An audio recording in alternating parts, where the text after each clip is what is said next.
welcome to Beware of Spoilers. I am Adam. I've just seen Scream, and I was kind of anticipating not liking this movie when I went in to see it, considering Scream doesn't exactly have the best track record in theaters. Why do I feel like I hear an echo? Weird. Scream doesn't have the best track record at not the box office per se, but in terms of quality of movie. Like, it's not something that you know and you're like, oh, well, the Scream movie is coming out and it's going to be good.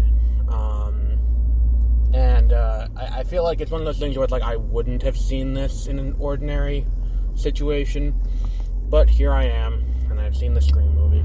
And I think that the fact that the bad guy, I'm going to spoil it, and it's one of those things where, like, if you don't want it to be spoiled, I'll do a brief non-spoiler version, because, I mean, it's a whodunit, so it'd be like going into Knives Out, which is name-dropped in this movie, and explaining, you know, and explaining who you know, had done it in Knives Out. It would have leave something out of the movie, I think. And it would have been a little bit of a misstep for anyone going to see it, because it kind of takes away part of it. Because Scream, they say it in the movie because, you know, it's meta, so they explain it. And they say, like, Scream, stab is the extension they use in the movie. They say, you know, is not a slasher. In the same way that, like, you know, Halloween or Friday the 13th or Nightmare on Elm Street is a slasher. It's not about, you know, overcoming a serial killer. It's about figuring out who the serial killer is. It's a whodunit rather than a slasher. And that's I'm sorry for my voice. I'm cold because it's 28 degrees out, and I just got in my car, and my car is still heating up. It's a whodunit where it's the point of the movie is to figure out who the killer is rather than, you know, how to stop and how to survive the killer for the duration of the 2 hours. I mean, that's definitely a part of it. You definitely have to survive the 2 hours, but the key aspect of the story is the, holy cow, my voice is really going,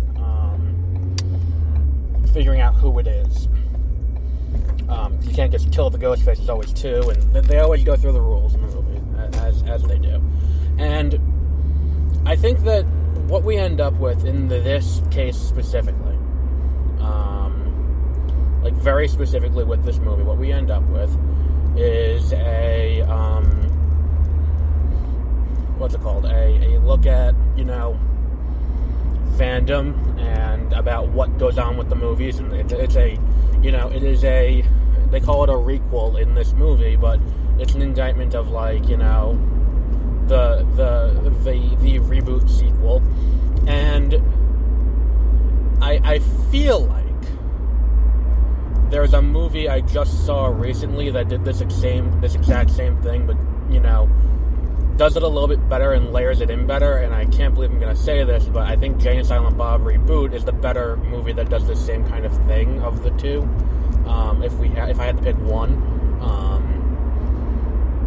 so you know, with that in mind, it's good. It is good. There's a few questionable things that happen in the movie, like choices the characters make that lead to events that you're like, oh, well, I mean, if these characters are this smart that they know all the rules and they know how to avoid these situations, then why is this happening the way it is? Why are they making these dumb decisions? And you're like, oh, well, okay.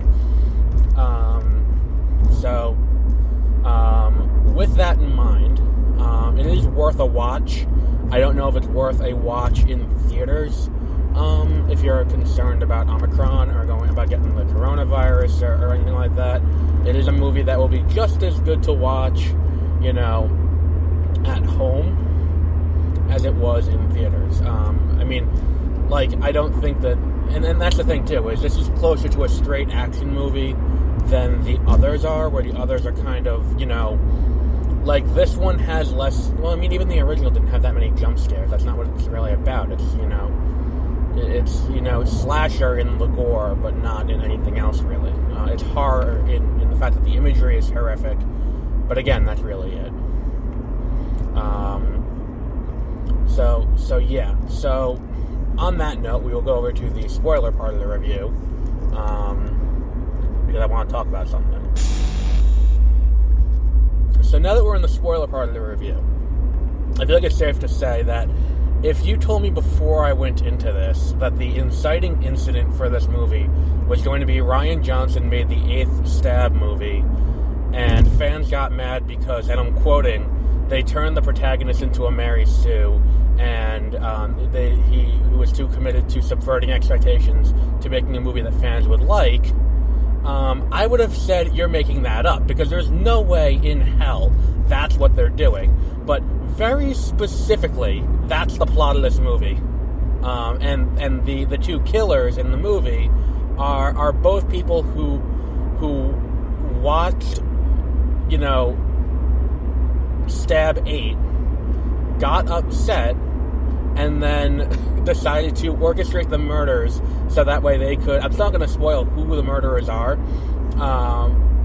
but they very specifically orchestrate the murders with the intent that they're going to make their own, make the source material for the next Stab movie. And it's one of those things where it's kind of funny that they took that approach on the one hand. On the other hand, it's not going to change the minds of anyone who is entrenched in that camp about the movie.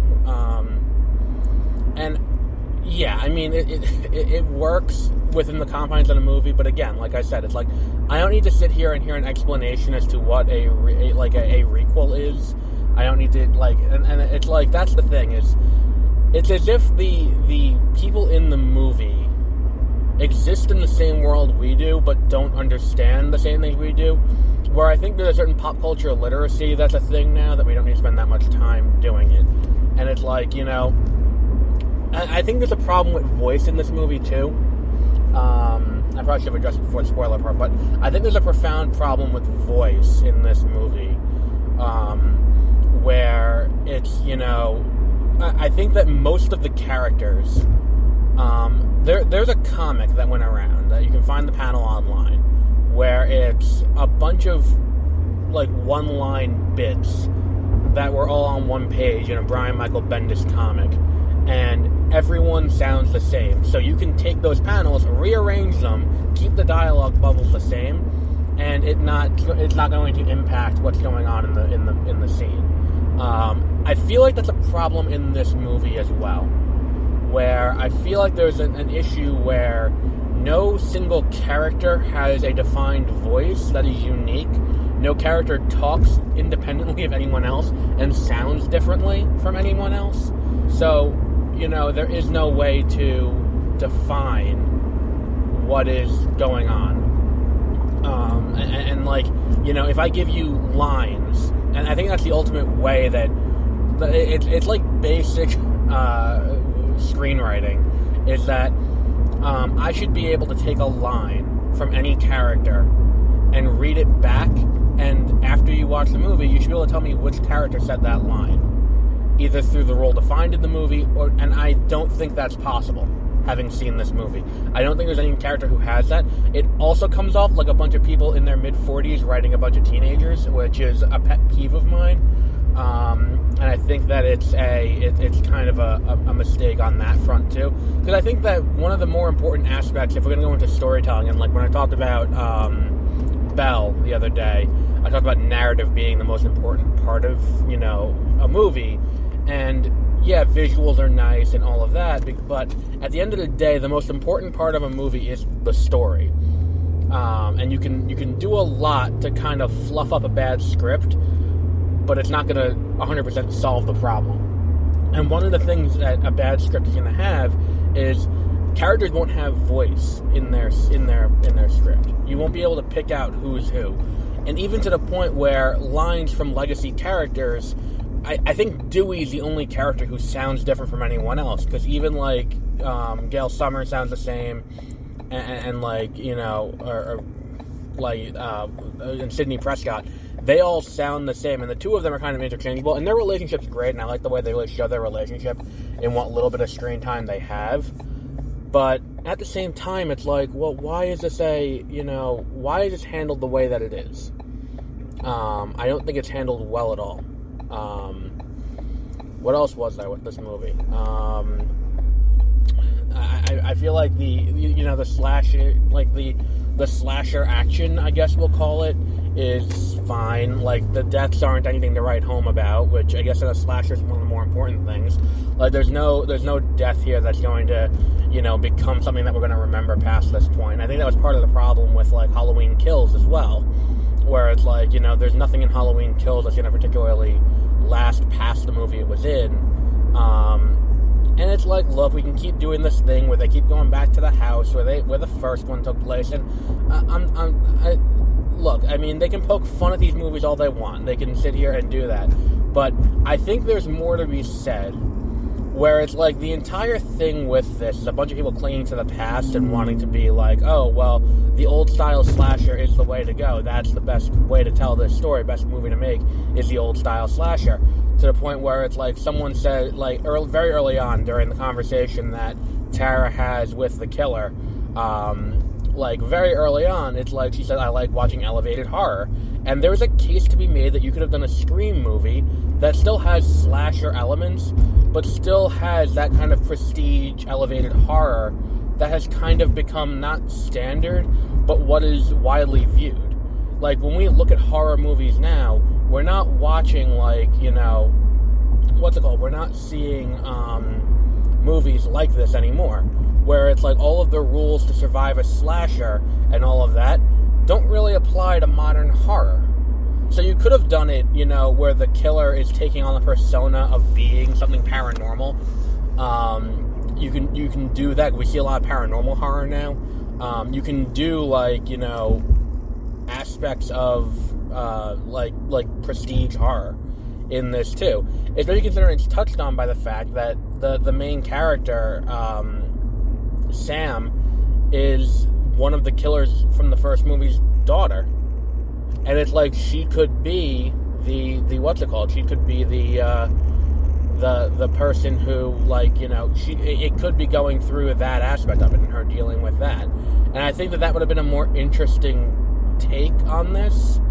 But I don't think you can really fault it. The movie is less of an indictment of modern horror and more of a Hollywood indictment, which is kind of where Scream kind of went after the first movie. I mean, so it kind of fits, but I still feel like there would have been a better movie if they continued we're going to, look at modern horror and be like, this is what horror has become.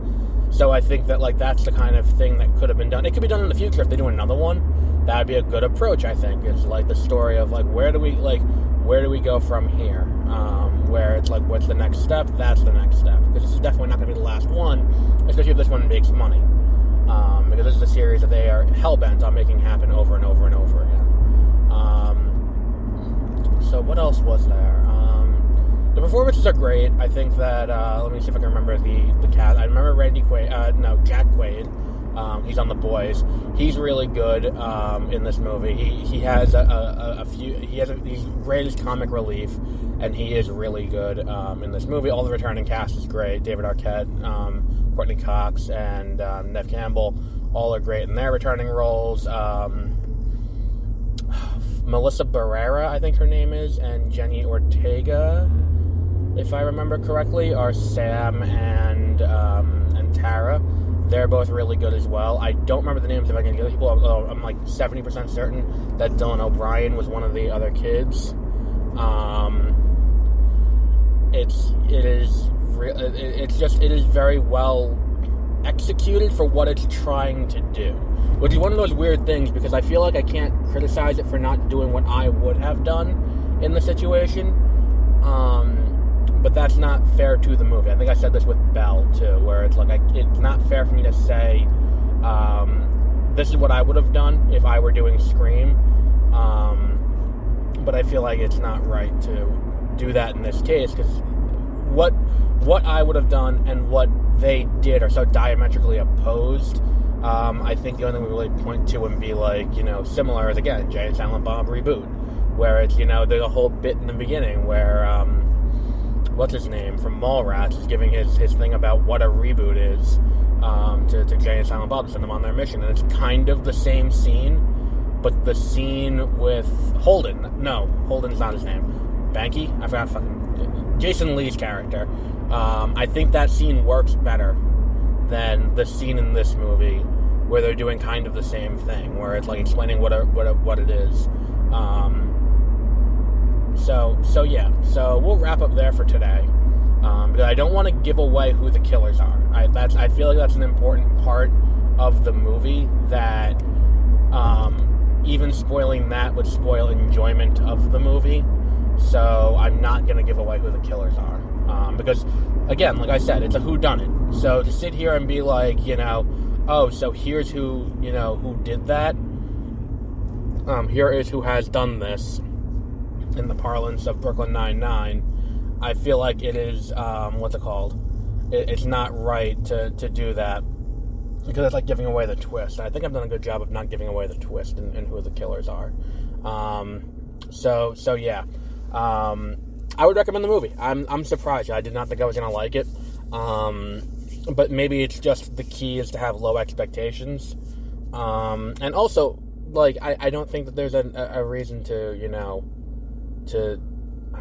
really, like, all of my faults with the movie come down to dialogue, I think. And the fact that all the characters kind of sound the same. And that's a big complaint. I feel like that is a valid and large complaint that you can have with the movie, is that no character really sounds like their own person. They all sound like they're cut from the same, kind of like, generally quippy, but like, still a little moody kind of cloth. And I think that's kind of a detriment to the movie. With that, I think that's going to be the last movie of this week before we go on to next week's stuff. So until the next one, have a great rest of your week.